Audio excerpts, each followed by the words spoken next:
Saskia Sassen, professor of sociology at Columbia University. She has numerous publications, including Expulsions, Relativity, and Complexity in the Global Economy, Cities in a World Economy, and Territory Authority Rights, from Medieval to Global Assemblages. The title of her talk today is When the Material Becomes Invisible, a conversation with Marx's Materialities.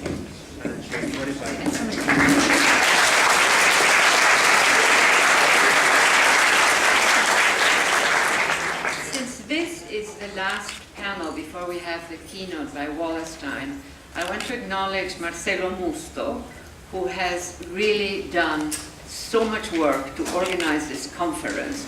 And Marcelo, the way you handled it,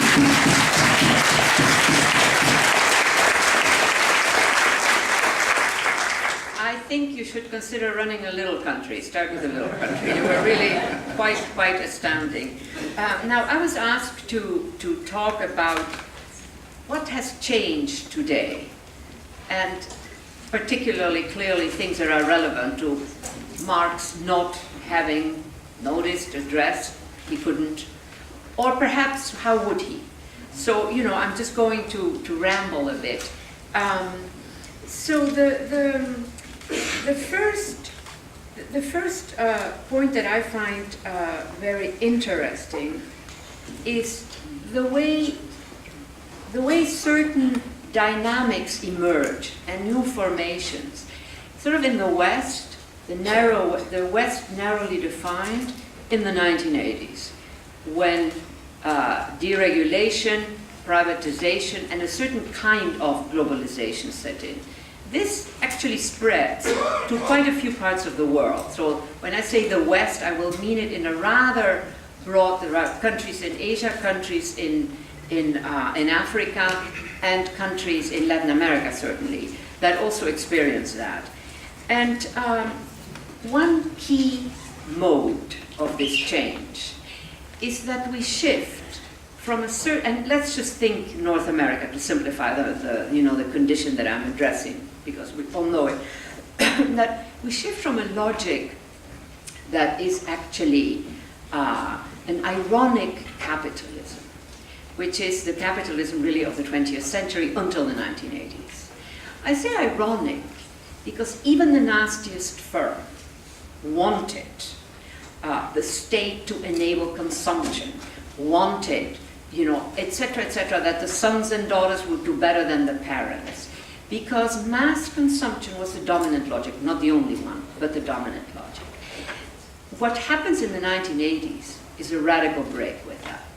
And we shift to a period dominated by logics of extraction, and really quite predatory. Think of Google. Now we all love it, we all need it, etc. Think of Facebook, whatever. Dominated by a logic of extraction. They're predatory.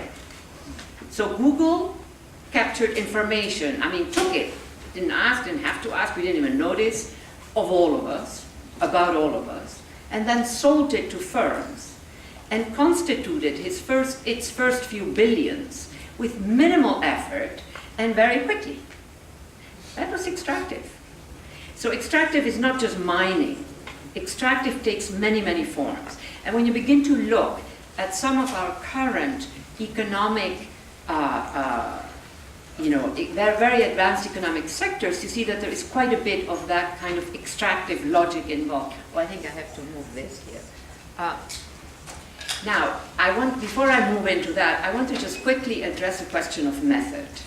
And so I should say that, a bit expo, I find myself dwelling. I've been doing that, I think, for 30 years, frankly, in the zone that I call before method, which I think sounds beautiful. But I give it a name, at least that way.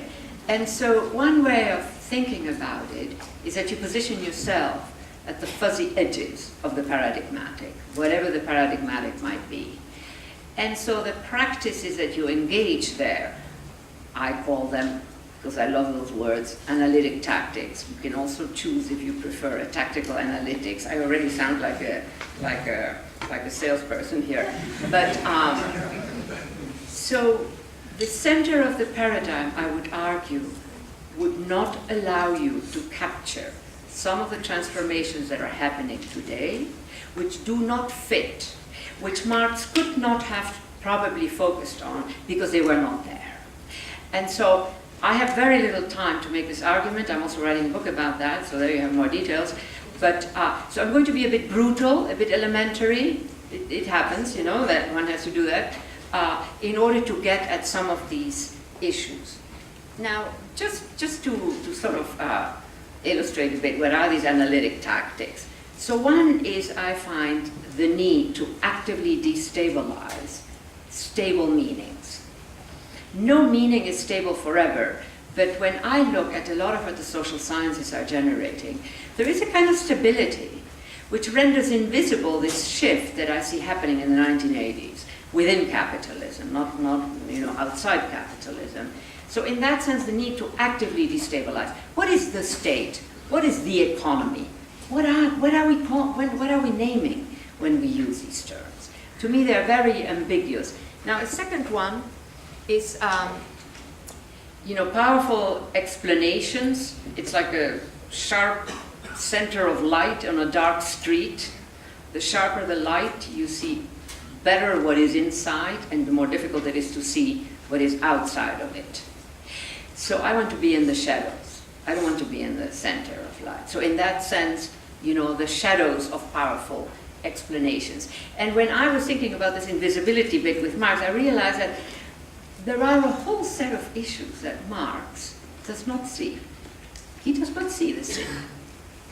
I mean, he sees it with these eyes. He doesn't see it, you know, in terms of his concepts, in terms of theorization, which I think is interesting. And of course, Harvey starts that way out too, but he then explains why. Marx angles a bit more clearly. Now, a third one of these tactics, concerns the category territory. I think the category territory is a rich category. We have reduced it to a very few simple meanings, and that's a pity. Because it really should be working, to me, a territory is something that has embedded logics of power, which in our modernity is the modern state, if you want, and embedded logics of claim-making, which again in our modernity is citizenship. So the territorial is partly material, but in good part not material at all. And when I look at finance, for instance, high finance, which is what I'm going to talk a bit about, I think that high finance makes territories. Some part of those territories are massive material, you know, setups, the financial center. Some of it clearly is digital. But again, with these embedded logic, so it's much more than just, you know, whatever, terrain. It's not terrain, it's not ground, it's something else. Finally, Expulsions, which is my latest book, where I argue that our existing conceptual categories at some point do not allow us to see the continuity of something. Or, I mean, just to give two very simple examples. Dead land. I got really obsessed by dead land. Footnote, it also raises the question, say a country like the United States, where there's a lot of dead land, dead water, you know what I'm referring to probably. I mean, the government turns the back to that. So the question is, what do governments really govern of a given territory, given that so much is not looked at? I'm very interested in the misalignment between the territorial and the actual execution of a political economic project. Now, so one good example for me is at some point dead land in its materiality, it becomes invisible. And again, for Marx, what I wanted to say before, what I alluded to, you know, that the city in a way is invisible. It is there, it's material, it's there, but it's not seen. Another example, a very common example, of course, is a very, very long-term unemployed. At some point, we don't count them anymore. In their full materiality, they are invisible. Now, that is sort of a quick schema And so one way of framing the question of today being a period when things are happening that are not part of the analysis that Marx gives us. And so one way of framing it, perhaps, is to ask, what is the steam engine of our epoch? The steam engine didn't change everything. It just changed particular order that did enough to make a difference.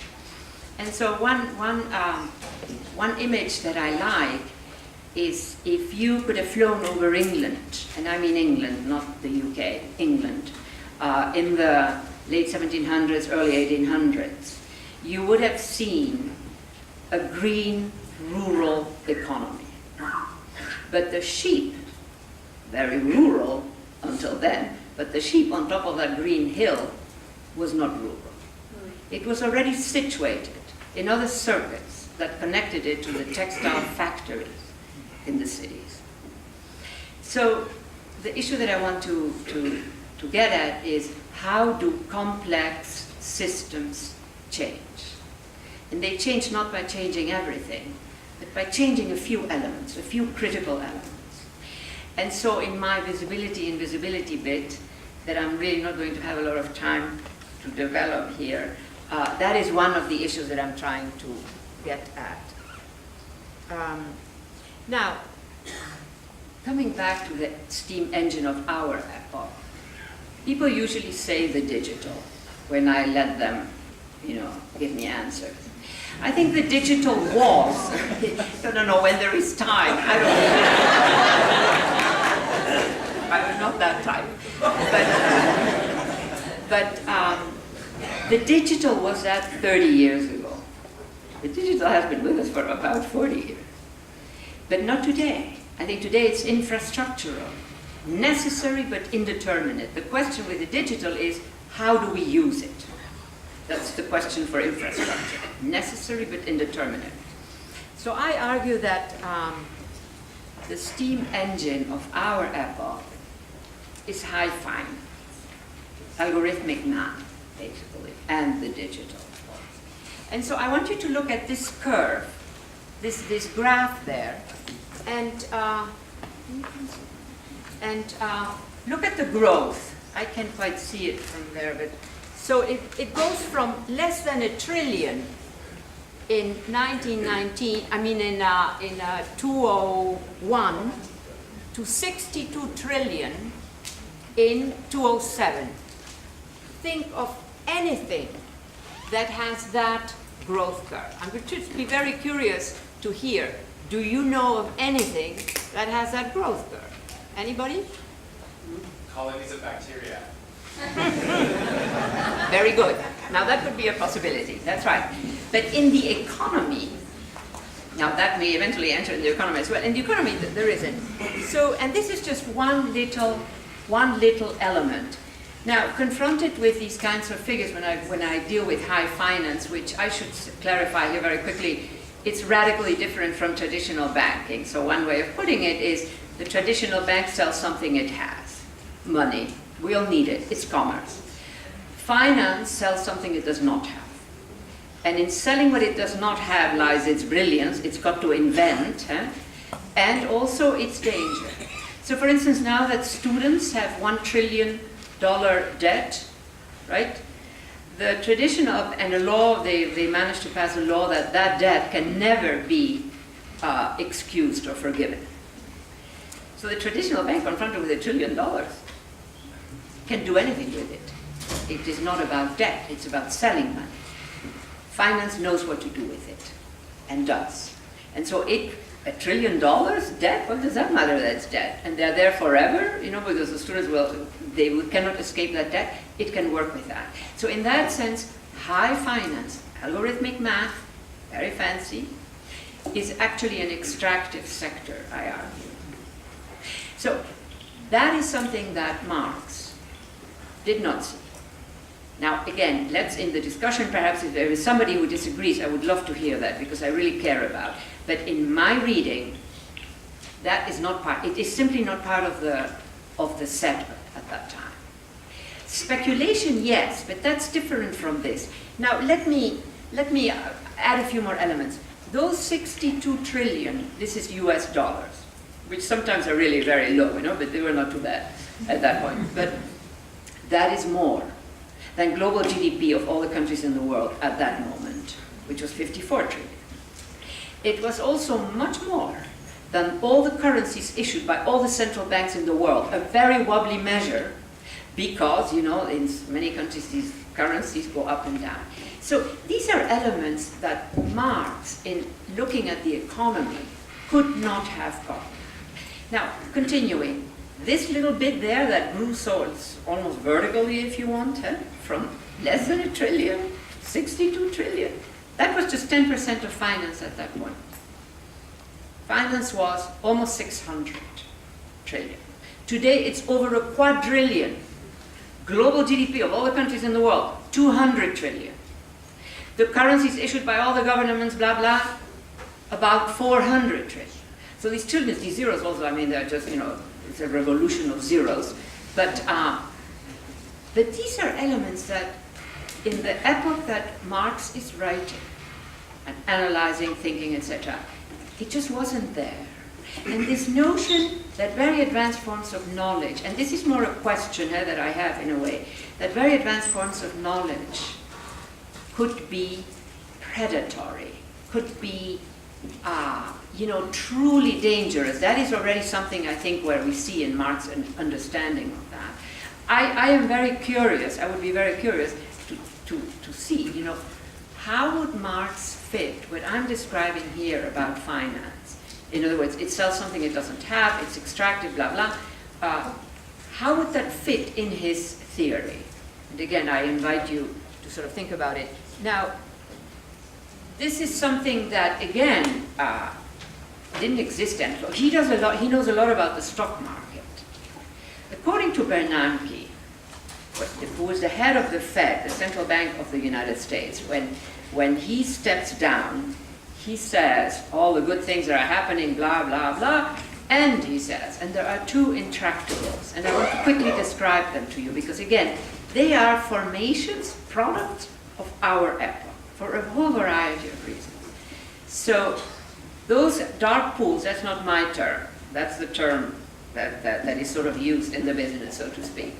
Those, he said, number one, we don't know what's happening in them. They're absolutely private networks, trading, not traitor networks, I love that confusion there, but trading networks. And he said, we estimate that they account for up to 70% of all financial trading. Now there is also the stock market, that's a public, though it's not everybody can access it, but that's a public entity. So Marx knew about the stock market, he knew about all kinds of, but not this kind of formation. Now the other thing is that the borders of those dark pools, they are the most impenetrable borders, as far as I can tell, that exist in the world. Maybe there's something in the sciences that is equivalent. No coyote, coyote can take you over those borders. There are long waiting lists of big banks that are trying to get into them. And Europe, you see, Europe is a bit lower, but it's also happening there. So I just want to put on the table a few of these formations now, the other thing, the other intractable, and I want to clarify something about this much misunderstood issue. The other intractable that Bernanke said, besides all the good things that were happening in the economy, was the subprime mortgage. Now, very quickly, it had nothing to do with housing. It was an instrument that had a very different purpose. And according to the central bank, 14.5 million households lost their houses, and mostly modest families. It's also now in Europe. Germany is number one, which is amazing because most people rent in Germany. Now, this, which presented itself as a mortgage, and again, this is something that I think Marx could not have seen. Actually, the image that you have to get is all those houses. It was not about the houses. It was about the materiality that is, contained within the question of a house. So imagine a big field with edges, with borders, and you put all those 14.5 million houses in there. And then you elaborate asset-backed securities, or whatever they might be called. And it could be a wall, a door, a toilet, doesn't matter. Didn't matter. What they did is gather vast amount of materiality, only they did it in the shape of housing. That's acceptable, that's legal, that's easy. But it had nothing to do with housing. Now I want to give you a second example that we found out through truckers. I love the mixes of worlds, I'll tell you, in the research that I do. And it went to court. I mean, it almost went to court, you know. And this was Goldman Sachs. I don't mean to hit on Goldman Sachs here, but it's a good example. Always, it always delivers the goods.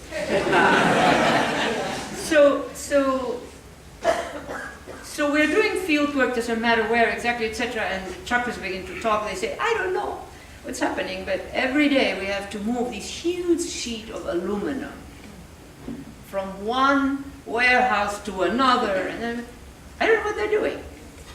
Some of you probably already know what they were doing. So Goldman Sachs had managed to buy a very large supply of all the available aluminum. Now we're talking 4 minutes? 5 minutes, oh great. Oh, difference. So they already had concentrated a vast amount, and we're talking the commodity circuit here, the financialized commodity in fact. And by making the truckers, so there is a moment of honesty, I say it in quotation marks, by making the truckers move it around, they delayed delivery. You understand where the honesty level was? I mean, this is like kindergarten. It's worse than kindergarten. I don't know if people understand. So the truckers were moving it around because that delays delivery, which means that in the financial market, not necessarily the aluminum actual stuff buying, in the financial market it was a crisis. There is not enough aluminum. And the prices, whoop, zoomed up. Now this is something that has been done many ways. Now, here's what I want to get at. So here's high finance, algorithmic math. When you walk into Goldman Sachs, 100 physicists where the secretaries used to sit. And I'm not blaming the physicists. Huh? So they are continuously pottering around, one might say, in dangerous ways, with all kinds of materialities. I'm doing something now on the buying of properties. I'm looking at the 100 top cities in the world that are the object of desire of these investors. And that's a bit like that too. Many of those properties are underused. And they are acquiring that. By the way, Goldman Sachs now is buying up all the possible mortgages that it can get its hand on because it has understood that is an instrument that represents a materiality that then can be financialized. I don't know if I'm making myself clear. To me, this is incredibly clear, but they're probably not to everybody. But so here are some of these millions I don't want. Here's the German bit, etc. It goes on and on. And I wanted to get at one more quick little point. Now, if you look at that top line there, ratio of household credit to personal disposable income. Now, Marx did deal with this kind of stuff. Okay, that credit, isn't that a beautiful word? Credit. It's debt. Yeah. Let's just be very clear. Yeah, and so, now, look, let's just take, I want to get at a second point. That was not the only point I want to get. Look at Hungary, Poland. These 5 years after 2000 are years when the whole of Eastern and Central Europe is sort of really entering. So Hungary goes from 11.2% household debt to almost 40%, right? The United States, of course, is already over 100, proudly so. And look at the Germans, 77, I mean, they have the greatest stability. How they manage that, do you see that? Now, I don't think Marx would have seen that either, but Germany probably was already a bit like that then. Now, when I see these data, and by the way, footnote, this is IMF staff papers data. We, the people of the world, own those data. And I'm always amazed at how underused they are. These are not the published papers, they are just staff papers. And there's very good stuff there. Anyhow, back to the main point. So when I see this kind of data, I want to know who owns that debt. If it's a local bank, which was more the mode, when Marx is also writing, it's okay, you know, because the bank can maybe add a job, it makes money, a profit of the, you know, of the debt, etc. And that kind of that localized, that territorialized local economy is actually a good thing. In this case, so I went digging, another set of IMF staff papers. So 40% of the Hungarian debt is owned by foreign banks, and I know which they are. They are, I'll just give you the nationalities, not the names of the banks. German, Austrian, and Swiss. I don't know why the Germanic banks control that, but you can see also with like Romania is even more. That is not good. That means that the consumption capacity of the locality partly disappears in some headquarters. And this is a problem with franchising. So the extent is a final point. I have 17 more points, but I'm not going to do them, don't you worry. But that is something that in Marx's time could not have been foreseen, the franchising phenomenon. And so that means that you are continuously extracting part of the consumption capacity of a locality that rather than recirculating it, it moves up.